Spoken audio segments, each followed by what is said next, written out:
start. The challenge in this petition, preferred under Article 226 of the Constitution of India, is twofold. Stop. The first challenge is made to the order passed by the disciplinary authority, whereby the penalty of reduction of one increment in the pay being drawn by the petitioner in the pay scale for 1 year with future effect has been imposed pursuant to departmental proceedings initiated against him. Stop. The second order impugned in the petition passed by respondent number 3, whereby the request of the petitioner to regularize the period of suspension with effect from 4/10/2001 to 27/12/2005 has been rejected. Stop. Para. Briefly stated, the relevant facts of the case as emerging from the record are that the petitioner was working as a senior clerk under respondent number 2, Deputy Commissioner of Sales Tax. Stop. During the course of his service, the petitioner was placed under suspension by an order passed by respondent number 3. Stop. Thereafter, the petitioner was served a charge sheet. Stop. The single charge against the petitioner was that the petitioner did not deposit an amount of 1 lakh towards telephone bills for a considerably long period of time after the said amount was withdrawn by him for this purpose. Stop. Thus, the allegation against the petitioner is that he committed temporary misappropriation of money from the public exchequer and committed misconduct as per Rule 3 of the Gujarat Civil Services (Conduct) Rules 1971. Stop.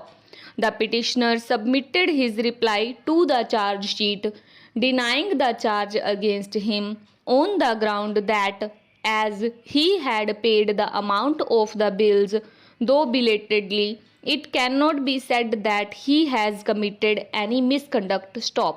The departmental proceedings commenced after the appointment of an inquiry officer. Stop.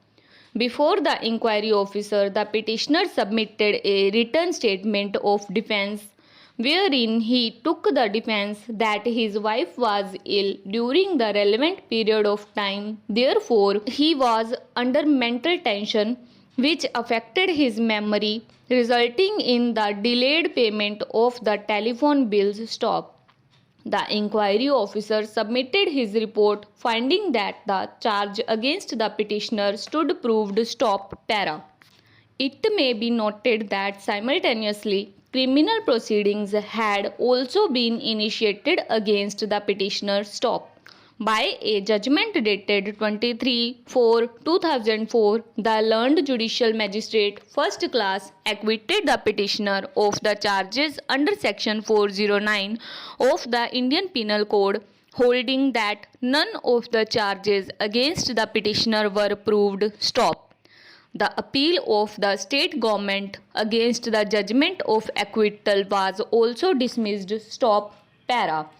After the judgment of the criminal court was delivered, the petitioner filed an application to respondent number 1, submitting that as he had been acquitted in the criminal case, the departmental proceedings against him may be dropped.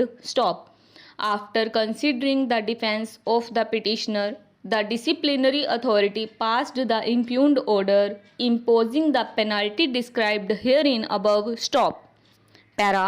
The second limb of challenge by the petitioner is the order passed by respondent number 3, which arose from the application of the petitioner for the regularization of his suspension period. Stop.